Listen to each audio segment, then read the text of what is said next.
नमस्कार, उत्तराखंड समाचार में आपका स्वागत है। मैं नूतन वरुण। सबसे पहले मुख्य समाचार।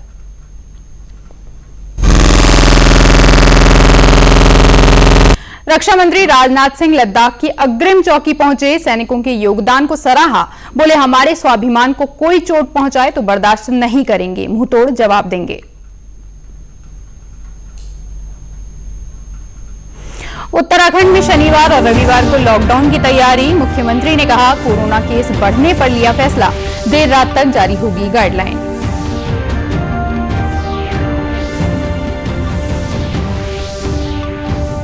सड़क परिवहन एवं राजमार्ग मंत्री नितिन गडकरी ने कहा, चारधाम परियोजना समय पर हो पूरी। वन एवं पर्यावरण मंत्रालय से बनाया जाएगा तालमेल।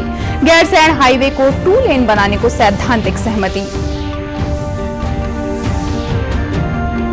और वासुकीताल ट्रैक से लापता 4 ट्रैकर मिले, सोनप्रयाग लेकर पहुंची एसडीआरएफ टीम। सभी ट्रैकर स्वस्थ और सुरक्षित। और अब समाचार विस्तार से। रक्षा मंत्री राजनाथ सिंह पूर्वी लद्दाख के सीमावर्ती क्षेत्रों का दौरा करने के बाद श्रीनगर के लिए रवाना हो गए हैं। हाल के दिनों में भारत और चीन के बीच इस क्षेत्र में विवाद शुरू होने के बाद रक्षा मंत्री का इस क्षेत्र का ये पहला दौरा है। पेंगोंग त्सो झील के किनारे रक्षा मंत्री ने सैनिकों को संबोधित किया। उन्होंने कहा कि सैनिक न केवल सीमा की रक्षा करते हैं, बल्कि 130 करोड़ भारतीयों के गौरव की भी रक्षा करते हैं। रक्षा मंत्री ने कहा कि भारत ने विश्व को शांति का संदेश दिया है। उन्होंने कहा कि पूरा विश्व एक परिवार की तरह है, लेकिन अगर हमारे गौरव पर हमला किया जाएगा तो उसे बर्दाश्त नहीं किया जाएगा। उन्होंने कहा कि भारत दुनिया का इकलौता देश है जिसने दुनिया के किसी भी देश पर न तो आक्रमण किया है और न ही दुनिया के किसी भी देश की 1 भी इंच जमीन पर कब्जा किया है। उन्होंने चेतावनी दी कि यदि दुनिया की कोई ताकत हमारे स्वाभिमान पर चोट पहुंचाने की कोशिश करेगी तो उसे किसी भी सूरत में हम बर्दाश्त नहीं करेंगे। उसका हम मुंहतोड़ जवाब देने के लिए भी तैयार रहेंगे। भारत का एक सशक्त नेतृत्व है। नरेंद्र मोदी जैसा प्रधानमंत्री हमको मिला है, फैसला लेने वाला, दृढ़ इच्छा शक्ति का प्रधानमंत्री। हमारे स्वाभिमान पर कोई चोट नहीं पहुंचा सकता। राष्ट्रीय स्वाभिमान ये हमारी पूंजी है। भारत दुनिया का इकलौता देश है जिसने सारे विश्व को शांति का संदेश दिया है। भारत दुनिया का इकलौता देश है जिसने कि दुनिया के किसी देश पर न तो कभी आक्रमण किया है और न दुनिया के किसी देश की 1 इंच जमीन पर कभी कब्जा किया है। भारत दुनिया का यह इकलौता देश है जिसने भारत की सीमा में रहने वाले लोगों को ही अपने परिवार का सदस्य नहीं माना है, बल्कि पूरे विश्व की धरा पर रहने वाले लोगों को अपने परिवार का सदस्य मानते हुए वसुधैव कुटुंबकम का संदेश सारे विश्व को किसी एक देश ने दिया है तो हमारे और आपके देश भारत ने दिया है। हम अशांति नहीं चाहते, हम शांति चाहते हैं। हमारा चरित्र रहा है कि हमने दुनिया के किसी भी देश के स्वाभिमान पर चोट पहुंचाने की कभी कोशिश नहीं की। प्रदेश में कोरोना के मामले लगातार बढ़ रहे हैं। कल प्रदेश में कोरोना के 199 केस आने के बाद सरकार प्रदेश में 2 दिन के लॉकडाउन की तैयारी कर रही है। मुख्यमंत्री त्रिवेंद्र सिंह रावत ने भी कोरोना केस बढ़ने पर चिंता जताई और कहा कि व्यापारियों की भी मांग है कि शनिवार और रविवार को बाजार बंद रखे जाएं। उन्होंने कहा कि 2 दिन की बंदी के दौरान शहर को सैनिटाइज किया जाएगा। उन्होंने कहा कि लॉकडाउन के लिए गाइडलाइंस तैयार की जा रही हैं। देर रात तक गाइडलाइन तैयार होने की संभावना है। अभी कल अचानक 200 केस आए और अगर देर रात तक देखें तो ये संख्या और अधिक हुई है। तो इसके लिए एक ही समाधान है कि हम एक गैप तैयार करें, उसके जो साइकिल है उसको ट्रैक करें। तो सैटरडे संडे व्यापारियों की भी डिमांड थी कि मार्केट 5 दिन ही खोला जाना चाहिए और हालात भी इस चीज़ के लिए कह रहे हैं कि भाई कहीं ना कहीं इसको ब्रेक करने की ज़रूरत है। इसी दृष्टि से कि सैटरडे संडे को हमने इस पर विचार किया है। आज हम इस पर बैठ करके और इसकी गाइडलाइन तैयार कर लेंगे कि किन लोगों के लिए निषेध रहेगा, कौन लोग आ सकते हैं, इन सारी चीज़ों पर विचार होगा। वहीं उधम सिंह नगर में कोरोना संक्रमण के मामले बढ़ने के बाद प्रशासन ने जिले में एंटीजन टेस्ट शुरू कर दिए हैं। एंटीजन टेस्ट से महज 25 मिनट में कोरोना पॉजिटिव का पता लग जाता है। ये टेस्ट हॉटस्पॉट इलाके में या उन मरीजों पर किया जाता है जो दूसरे कोरोना मरीजों के संपर्क में आए हों। इस टेस्ट के पॉजिटिव आने पर कोरोना मरीज का पता चल जाता है, लेकिन यदि सैंपल नेगेटिव रहता है तो ये तय नहीं किया जा सकता कि उसे कोरोना है या नहीं। मुख्य चिकित्सा अधिकारी देवेंद्र सिंह पंचपाल ने बताया कि अब तक 4,804 एंटीजन टेस्ट किए जा चुके हैं। काशीपुर, बाजपुर, रुद्रपुर और खटीमा में टेस्टिंग जारी है। बॉर्डर एरिया पर भी टेस्टिंग की जा रही है। 4,800 जो हमने एंटीजन टेस्ट किए, जैसे काशीपुर में हुआ था, हमारी टीम 11 तारीख को वहाँ पहुँच गई थी। 12, 13, 14, 15 हम लोगों ने वहाँ एंटीजन टेस्ट किए, जो टोटल 4804 हैं, जिनमें हमारे 126 पॉजिटिव आए। और अभी भी हमारी वहाँ पर सैंपलिंग चल रही है। जिले में सभी जगह RT-PCR, बाजपुर, काशीपुर और खटीमा को हम लोगों ने अपने एंटीजन टेस्ट भी कर दिए। और बॉर्डर इलाके में भी हम लोग एंटीजन टेस्ट कर रहे हैं, लेकिन जो बाहर से संदेहास्पद है उसको एंटीजन टेस्ट से तुरंत उस पर पॉजिटिव आता है तो हमको तुरंत उसको अपने हिसाब से मतलब उसको हम एडमिट करें, ताकि मतलब वो आगे न फैला सके। और जो भी हमारा पॉजिटिव आ रहा है उस वाले में डोर टू डोर उनके first contact, second contact, third contact होते जा रहे हैं। हम अपनी पूरी कोशिश कर रहे हैं कि हम कम से कम समय में इस पूरे को यहाँ पे कंट्रोल किया जाए। केंद्रीय सड़क परिवहन एवं राजमार्ग मंत्री नितिन गडकरी ने कहा है कि चारधाम परियोजना को निर्धारित समय में पूरा किया जाए। उन्होंने कहा कि ये परियोजना प्रधानमंत्री नरेंद्र मोदी की एक महत्वाकांक्षी परियोजना है, जो सामरिक दृष्टि से भी अति महत्वपूर्ण है। चारधाम परियोजना को लेकर आज श्री गडकरी ने वन एवं पर्यावरण मंत्री प्रकाश जावड़ेकर, सड़क परिवहन राज्य मंत्री जनरल VK सिंह और मुख्यमंत्री त्रिवेंद्र सिंह रावत के साथ वीडियो कॉन्फ्रेंसिंग के माध्यम से बैठक की। उन्होंने कहा कि परियोजनाओं को समय से पूरा करने के लिए केंद्र और राज्य के अधिकारी आपसी समन्वय से काम करें।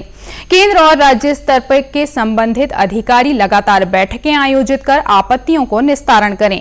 मुख्यमंत्री त्रिवेंद्र सिंह रावत ने सड़क परिवहन एवं राजमार्ग मंत्री श्री गडकरी का आभार व्यक्त करते हुए कहा कि चारधाम यात्रा मार्ग का कार्य तेजी से किया जा रहा है। मुख्यमंत्री ने श्री गडकरी से गैरसैंण को जोड़ने वाले राष्ट्रीय राजमार्ग 87 और राष्ट्रीय राजमार्ग संख्या 309A को विकसित कर 2 लेन करने का अनुरोध किया। उन्होंने कहा कि भराड़ीसैंण ग्रीष्मकालीन राजधानी घोषित होने के फलस्वरूप यातायात बढ़ने की संभावना है, जिसके दृष्टिगत नेशनल हाईवे 87 का चौड़ीकरण अपरिहार्य है। केंद्रीय मंत्री ने इस पर सैद्धांतिक सहमति देते हुए इसकी DPR मंत्रालय को शीघ्र उपलब्ध कराने को कहा। पर्यावरण, वन और जलवायु परिवर्तन मंत्री प्रकाश जावड़ेकर ने कहा कि मंत्रालय द्वारा चारधाम परियोजना से संबंधित सभी प्रकार की क्लियरेंस का निस्तारण तेजी से किया जा रहा है। बैठक में बताया गया कि कुल 826 किलोमीटर लंबी चारधाम परियोजना का 350 किलोमीटर कार्य पूरा हो चुका है। प्रदेश में डेंगू के खतरे को देखते हुए सरकार ने अपनी तैयारियां शुरू कर दी हैं। मुख्यमंत्री त्रिवेंद्र सिंह रावत ने कहा कि डेंगू से बचाव के लिए भी जागरूकता लाए जाने की जरूरत है। उन्होंने कहा कि हरिद्वार में भी डेंगू के केस मिले हैं, शहरों को सैनिटाइज करने की जरूरत है। डेंगू के भी केस हरिद्वार में कल 2 आए हैं और इसलिए उसके लिए भी बहुत ज़रूरी है कि जागृति हो, सैनिटाइजेशन हो। तो सैटरडे संडे सैनिटाइज करने के लिए भी उनको समय मिलेगा। इस बीच देहरादून में भी डेंगू के खिलाफ तैयारियां जोरों पर है। जिला प्रशासन महीने भर से अपने स्तर पर एंटी डेंगू अभियान चला रहा है। देहरादून के जिलाधिकारी आशीष कुमार श्रीवास्तव ने बताया कि शहर में पहले बुधवार और शनिवार को डेंगू के लार्वा की चेकिंग हुआ करती थी, लेकिन अब रविवार को भी चेकिंग की जाएगी। एक माह से डेंगू अभी के लिए जो है एंटी डेंगू अभियान चला रहे हैं और कंटिन्यूअस लार्वा की चेकिंग हर बुधवार और शनिवार को कर रहे हैं। और अभी माननीय मुख्यमंत्री जी ने भी कहा है कि रविवार को भी इसको किया जाए। तो ये अभियान ऐसे ही चलता रहेगा और हमारा पूरा प्रयास है कि हम जितना हो सके डेंगू के प्रसार को रोक सकें। मुख्यमंत्री त्रिवेंद्र सिंह रावत ने अधिकारियों को निर्देश दिए हैं कि वे ग्रोथ सेंटर से संबंधित योजना का आकलन करें। ग्रोथ सेंटरों के उत्पादों की क्वालिटी और मार्केटिंग सुनिश्चित की जाए। ऑनलाइन मार्केटिंग पर भी ध्यान दिया जाए। मुख्यमंत्री आज देहरादून में उद्योग विभाग के तहत ग्रोथ सेंटर योजना की समीक्षा कर रहे थे। मुख्यमंत्री ने कहा कि राज्य में ग्रोथ सेंटरों के आउटपुट का आकलन करने के निर्देश दिए गए हैं। उन्होंने कहा कि ये भी देखा जाए कि संचालित ग्रोथ सेंटरों से संबंधित क्षेत्रवासियों की आय में कितनी बढ़ोतरी हुई है। इनकी ब्रांडिंग पर विशेष ध्यान दिए जाने की आवश्यकता है। एग्री बिजनेस से जुड़े ग्रोथ सेंटरों को माइक्रो फूड प्रोसेसिंग से भी जोड़ा जा सकता है। इससे किसानों और ग्रामीणों को अपने उत्पादों की अच्छी कीमत मिल सकेगी। उन्होंने कहा कि एमएसएमई विभाग एक वेबसाइट तैयार करे जहां सभी ग्रोथ सेंटरों में बनाए जा रहे उत्पादों की जानकारी ऑनलाइन उपलब्ध हो सके। उन्होंने कहा कि प्रधानमंत्री ने वोकल फॉर लोकल का आह्वान किया है। ग्रोथ सेंटर की परिकल्पना भी इसी सोच पर आधारित है। गौरतलब है कि हर न्याय पंचायत स्तर पर ग्रोथ सेंटर स्थापित किए जाने हैं। अब तक 96 ग्रोथ सेंटर स्थापित किए जा चुके हैं। केदारनाथ से लापता 4 ट्रैकर्स को आज राज्य आपदा प्रतिवादन बल यानी एसडीआरएफ की टीम सकुशल सोनप्रयाग ले आई है। मुख्यमंत्री त्रिवेंद्र सिंह रावत ने एसडीआरएफ टीम की सराहना करते हुए कहा कि ये हर्ष का विषय है कि केदारनाथ के दर्शन के बाद वासुकीताल से त्रियोगी नारायण ट्रैक पर पिछले दिनों लापता हुए 4 यात्री मिल चुके हैं। एसडीआरएफ टीमों द्वारा इस त्वरित और सफल रेस्क्यू कार्रवाई के लिए टीमें बधाई की पात्र हैं। 4 ट्रैकर्स का 13 जुलाई से पता नहीं चल रहा था। एसडीआरएफ टीम को खराब मौसम के कारण समस्या का सामना करना पड़ा, लेकिन बाद में इनकी लोकेशन तोशी गांव के जंगल में मिली। तोशी गांव के जंगल में 4 ट्रैकर्स मिल गए। एसडीआरएफ की टीम ने ट्रैकर्स को कल रात गांव में ही आराम कराया और आज सुबह टीम ट्रैकर्स सहित सोनप्रयाग पहुंची। इन 4 ट्रैकर्स में 2 देहरादून और 2 नैनीताल जिले के हैं। कैबिनेट मंत्री मदन कौशिक ने कहा है कि कोविड-19 की रोकथाम के लिए जिला प्रशासन को चिकित्सा उपकरण खरीदने की अनुमति दी गई है। हल्द्वानी में नैनीताल जिले के अधिकारियों की बैठक लेते हुए कैबिनेट मंत्री ने कहा कि जिला खनन न्यास निधि और जिला योजना के बजट को भी खर्च करने की अनुमति दी गई है। बैठक में खनन न्यास समिति, जिला योजना और 20 सूत्रीय क्रियान्वयन समिति के अलावा प्राधिकरण को लेकर भी अहम निर्णय लिए गए। उन्होंने प्राधिकरण के कार्यों में तेजी लाने के भी निर्देश दिए। प्राधिकरण द्वारा नैनीताल शहर के कई महत्वपूर्ण प्रोजेक्ट में कार्य करने के लिए अनुमति प्रदान की गई है। शाम हमने जिला योजना के संबंध में समीक्षा की थी। चूंकि अभी चुनाव न होने के कारण मामला जब हाईकोर्ट गया तो हाईकोर्ट ने भी कहा कि फिलहाल प्रभारी मंत्री की स्वीकृति से जिलाधिकारी जिला योजना में कुछ काम करा सकते हैं, जिसमें खासतौर पर कोविड और हेल्थ के काम, उनकी समीक्षा हम लोगों ने की और बाकी जो जरूरी काम थे उस काम की स्वीकृति भी दे दी गई थी। मेरी न्यास की बैठक में खासतौर पर जो जरूरी काम थे, खासतौर पर कोविड वाले हॉस्पिटल के लेकर कुछ इक्विपमेंट हैं, कुछ बड़ी और मशीनें हैं, उन सब की अनुमति भी आज इस बैठक के माध्यम से दे दी गई है। महिला एवं बाल विकास राज्य मंत्री रेखा आर्य ने कहा है कि गांव लौटे प्रवासी पशुपालन को रोजगार के रूप में अपना सकते हैं। सरकार उन्हें पशुपालन के लिए प्रोत्साहन दे रही है। वे अल्मोड़ा विकास भवन में अपनी विधानसभा क्षेत्र सोमेश्वर के विकास कार्यों की समीक्षा बैठक लेने के बाद पत्रकारों से बात कर रही थीं। उन्होंने कहा कि मुख्यमंत्री स्वरोजगार योजना के तहत पशुपालन, मुर्गी पालन और दुग्ध उत्पादन के लिए ऋण में सब्सिडी दी जा रही है। मुख्यमंत्री स्वरोजगार योजना, जिसमें मत्स्य पालन है, पशुपालन है और चाहे उद्यान का काम कर ले, चाहे वो किसी को ट्रेनिंग का काम कर ले या विनिर्माण काम कर ले या सेवा का कार्य कर ले, जिसमें 25% की सब्सिडी है, 10% की सब्सिडी है, वो इससे प्रवासी भाई बहन हमारे इससे शुरुआत कर सकते हैं। निश्चित रूप से इस स्वरोजगार को अपनाने से पलायन पे भी ब्रेक लगेगा और उत्तराखंड की आर्थिक स्थिति भी मजबूत होगी। ऑस्ट्रेलियन मरीनो भेड़ के संबंध में श्रीमती आर्य ने कहा कि प्रदेश में चमोली, उत्तरकाशी, टिहरी, बागेश्वर और पिथौरागढ़ में पहले से भेड़ पालन को उद्योग के रूप में देखा जाता रहा है।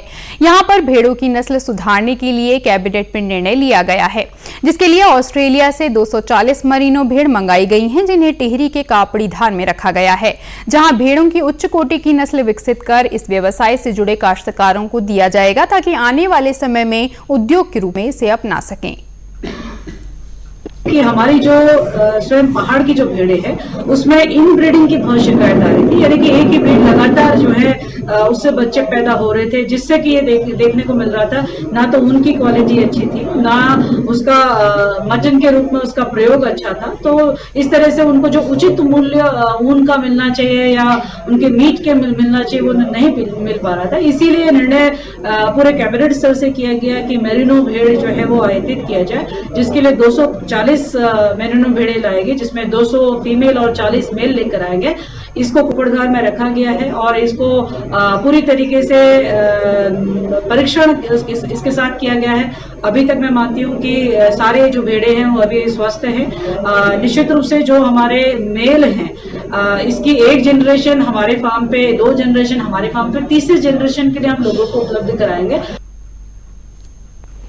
बागेश्वर जिले के रूनी खेत निवासी रिटायर्ड कैप्टन नारायण सिंह उन्नियोड़ी युवाओं को सेना में जाने के लिए निःशुल्क प्रशिक्षण दे रहे हैं। श्री उन्नियोड़ी इलाके में युवाओं को नशे से बचाने की कवायद भी कर रहे हैं। 12वीं कुमाऊं रेजिमेंट में तैनात नारायण सिंह 2017 में ऑनररी कैप्टन पद से रिटायर हुए। सेवानिवृत्ति के बाद उन्होंने गांव के एक युवक को घाट बगड़ रूनी खेत मैदान में निःशुल्क ट्रेनिंग देनी शुरू कर दी। मौजूदा समय में उनके पास हल्द्वानी, सोमेश्वर, चौरा, कपकोट और दफौट के दूरस्थ क्षेत्रों से 40 युवा प्रशिक्षण ले रहे हैं। श्री उन्नियोड़ी का कहना है कि युवाओं में देशभक्ति का जज्बा है और वो सेना में जाकर देश रक्षा के लिए तत्पर हैं। तो मैंने धीरे धीरे इधर शुरू किया इस ग्राउंड में, इसको थोड़ा इन्हीं बच्चों से थोड़ा सफाई करवाई। पहले बच्चा तो मेरे पास सिर्फ एक ही बच्चा आता था, तो धीरे एक बच्चे से बढ़ते उसके बाद जब फर्स्ट बार जब भर्ती हुई इनकी 2017 में, तो उसमें मैंने 25 लड़के जो है ट्रेन करके यहाँ से भेजे थे। उन 25 लड़कों में फिनिशिंग तक 5 से 6 लड़के भर्ती हुए। कैप्टन उन्नियोड़ी भारतीय सेना में भर्ती होने के लिए बने मानकों की निःशुल्क ट्रेनिंग दे रहे हैं। सुबह 5 से 7 बजे तक फिजिकल ट्रेनिंग के साथ ही लिखित परीक्षा की भी ट्रेनिंग युवाओं को दी जा रही है। इसके साथ ही हर रविवार को युवाओं की फिजिकल प्रोग्रेस को आंका जाता है। पिछले 3 साल में उनसे ट्रेनिंग लिए 17 युवा special force, Ladakh squad, para commando सहित अन्य बटालियनों में भर्ती हो चुके हैं। मैंने यहीं से सब कुछ सीखा, हमको नारायण सिंह ने सिखाया यही, और एक यहीं सीखा मैंने, ट्रेनिंग यहीं की। और जितने भी यहाँ आते हैं सब मैं युवा से कहता हूँ यहाँ अच्छी शिक्षा ले और फ्री कराते हुए फ्री सेवा है, और जो भी यहाँ शिक्षा लेंगे उससे बहुत लाभ मिलेगा। और मैं फर्स्ट चांस में भर्ती हो गया, मेरे को बहुत कुछ सीखने को मिला यहाँ से। इस मुहिम में कैप्टन नारायण सिंह अकेले नहीं हैं, उनके साथ पूर्व प्रिंसिपल चंदन सिंह परिहार भी जुड़ गए हैं, जो कि ट्रेनिंग ले रहे युवाओं का लेखा जोखा रखने में मदद करते हैं। 17 बच्चे तो क्या कहते हैं भर्ती आर्मी, इंडियन आर्मी में अलग अलग उसमें जा चुके हैं, और उसमें से 12 बच्चे अभी जो रानीखेत में भर्ती हुई थी रिसेंटली में जनवरी फरवरी वो उसमें, तो उसमें मेडिकल में गए हुए हैं। और क्या कहते हैं, और जो अभी अपकमिंग भर्ती आने वाली है सितंबर अक्टूबर जब भी आएगी वो परिस्थितियों को देखते हुए, उसके लिए लगभग 35 से 40 बच्चे अभी ट्रेनिंग ले रहे हैं। तो उनके साथ हम क्या कहते हैं, चाहे रिटर्न हो, फिजिकल हो, या जो भी प्रोग्राम ऑर्गेनाइज करना होता है वो हम मिलके करते हैं और निस्वार्थ भाव से करते हैं। उत्तराखंड के समाचारों में बस इतना ही। चलते चलते मुख्य समाचार एक बार फिर।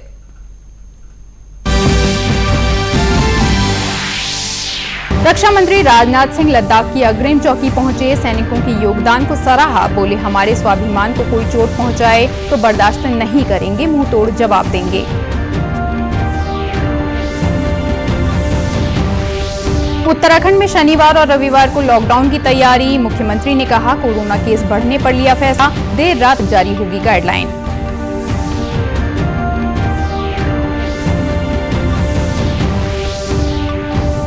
सड़क परिवहन एवं राजमार्ग मंत्री नितिन गडकरी ने कहा, 4 धाम परियोजना समय पर हो पूरी। वन और पर्यावरण मंत्रालय से बनाया जाएगा तालमेल। गैरसैंण हाईवे को 2 लेन बनाने को सैद्धांतिक सहमति। और वासुकीताल ट्रैक से लापता 4 ट्रैकर मिले, सोनप्रयाग लेकर पहुंची एसडीआरएफ टीम, सभी ट्रैकर स्वस्थ और सुरक्षित। उत्तराखंड की खबरों के लिए आप हमसे सोशल मीडिया पर भी जुड़ सकते हैं। हमारा ट्विटर हैंडल है DD News_देहरादून। हमारा फेसबुक पेज है DD News उत्तराखंड और हमारे YouTube channel DD News Uttarakhand को भी आप सब्सक्राइब कर सकते हैं। इसी के साथ समाचार समाप्त हुए। नमस्कार।